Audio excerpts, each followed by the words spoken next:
Hiç League of Legends oynadınız mı? Oynamadıysanız sıkıntı yok ama ya oynadıysanız?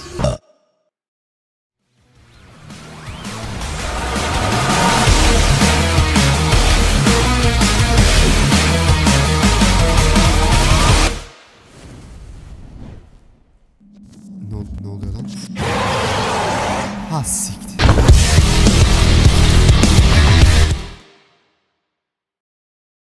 Sekiz yıllık irili ufaklı LoL hayatımda yavaş yavaş çok şey kaybettim. Kaybettiğim şeyler arasında en önemlisi zamanımdı. Oyunu bir şey başarmak için oynamıyordum. Çünkü benim için rank bir statü ya da başarı değildi. Bu arada harcadığım zamanı kendimi geliştirmek için kullansaydım Ultra Instinct falan açabilirdim sanırım. League of Legends'tan edindiğim sinir stres seviyesi sokakta, evde, okulda insanları benden uzaklaştırdı. 8 yıldır oynadığım halde arkadaşlarım arasında tek bronz bendim. Peki neden bu videoyu yapıyorum? Cevap basit. LoL oynamak için. Amacımız basit. League of Legends'ın kara deliği Demir 4 Elo'dan bir hafta içerisinde çıkabildiğimiz kadar yükseğe çıkmak. Bakalım nelerle karşılaşacağız. Bu arada beni çok iyi bir oyuncu olarak düşünmeyin. Berbat olmasam da ben malım. League of Legends hakkında hiçbir fikriniz yok ve mağara adamıysanız 3 koridor, 2 orman, 4 sosyal konut, 169 karaktersiz ve 4 tane beyinsiz var. Oyuna gir, yüzlerce eşyadan birisini sar cebe at, ardından tek ye. Ormanı nazikçe uyar. İşte LoL bu kadar basit bir oyun. O zaman şu işkenceye artık başlayabilir miyiz? Evet, Demir Elo'da ilk günüm ve kendimi asmama sadece 6 gün var. Bu Elo'yu diğer Elo'larla karıştırmayın. Çünkü cehennemin en alt katındaki iblisler bile buradaki varlıkları tanımlayamaz. Üst koridorda Mundo oynamaya karar verdim. Arabada bluetooth'um yok ama kızlar. Kendisi kaslı bir devlet memuru. Tabaklar sıra sıra çekiliyor kızlar. Ve 30 yıl birikimiyle aldığı son model bir arabası var. En güzel kızlar. Ah şu sarışın kızlar görürüm. Tab Z ne alakalı? Adam 3 bot çıkmış, benden fazla can yeniliyor. Kendimi şu an çok acil... Evet. Müthiş. Ayol bana girmezsiniz. Ambese yürü git. Ben bu salağı öldürdüm. Gel. Hop. İzin verin. Aldım ki beni. Lok. Bana Ümit Özdağ geldi. Yardım. Am kokusu. Sal çocuğu sal. Gittim geliyorum. Öldün amına koyayım.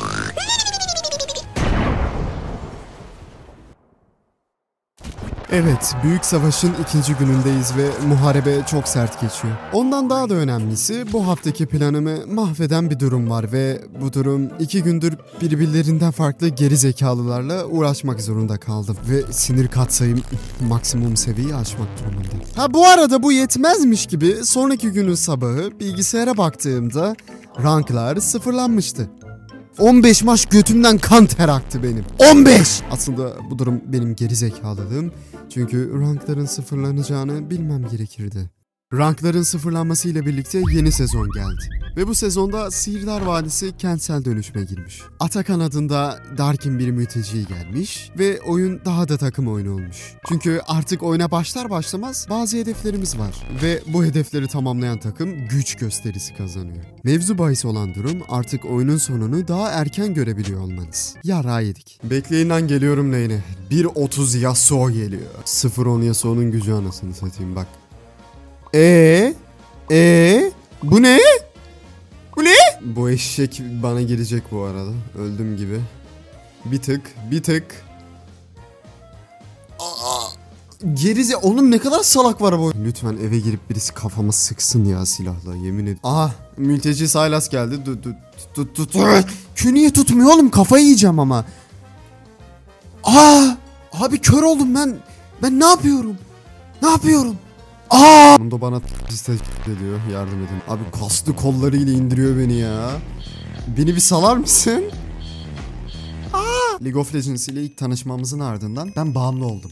Yani aman bir bağımlılık söz konusu. Oynamam lazım, elim ayağım titriyor. Akşamları yatacağım zaman böyle yarınki maçı falan düşünüyorum. Geri zekalıyım. Annem kaldırırdı beni. Ben de okula gider gibi yapar. Oradan merkez camiye sapardım. Orada yatardım. Saat 8'de yatardım. 12'ye 1'e kadar uyurdum. Sonra kalkar merkez camiden çıkar. İnternet kafeye giderdim. İnternet kafede de işte okul bitene kadar oynar. Eve dönerdim. Annem merhaba, bitti okul, eyvallah. Tabii devamsızlık sınırı boylayınca babama müdür tarafından mesaj gitti. Oğlunuz nerede amına koyayım diye. Babam bunu duyunca evde beni bekledi tabii. O da bana aletini boyladı devamsızlığı gördükten sonra. Ve o gün itibariyle League of Legends ile aram biraz limoni oldu. İlişkimiz kısıtlandı. Aramıza mesafeler girdi. Toksik ilişkinin hiçbir şekilde faydası olmadığını öğrendim. Size de tavsiye ederim. League of Legends'ın zararı işte, ne yaparsınız.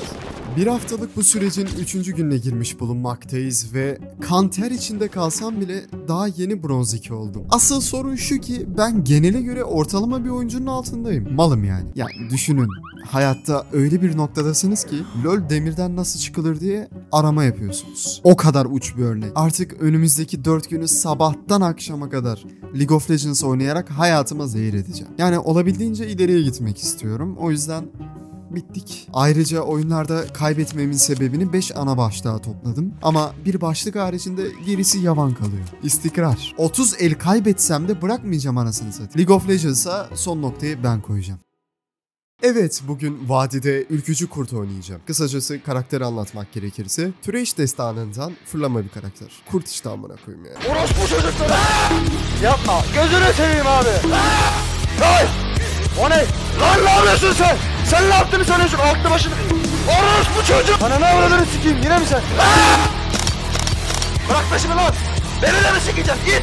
Köpek! Geçmişsiniz!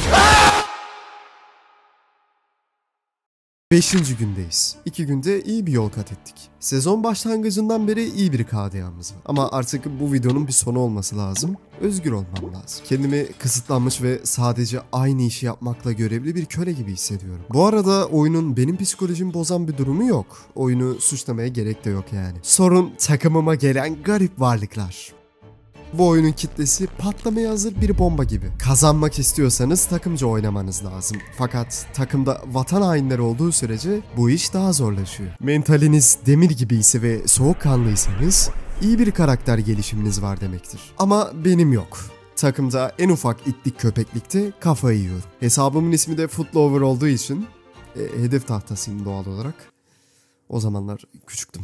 1, 2, 3, 4. Yine mi bu karakter ya?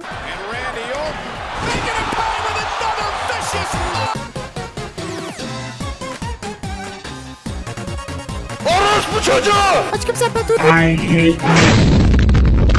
Ya niye böyle bir karakter var? Flash Ray'e attı. Lan bırak beni!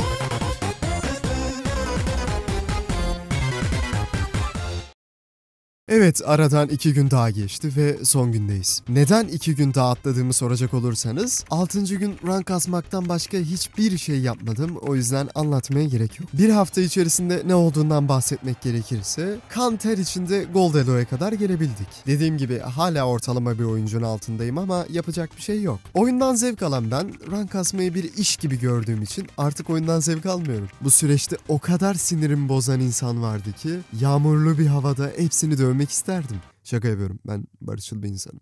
Yani şimdilik. Tek başıma acı çekmemin yanı sıra çoğu zaman da beni sırtlayan gigaçet arkadaşlarım vardı. Sonuca gelecek olursak yaklaşık 76 karşılaşmada 47 galibiyet, 29 mağlubiyetimiz var. %61 kazanma oranımız, %50 beyin küçülmesi, fiziksel hasar, gözaltı morlukları, ortalama 40 saat vakit kaybı ve boş bir simge. Artık League of Legends'ı silme vaktimiz geldi de geçiyor bile. Özür dilerim.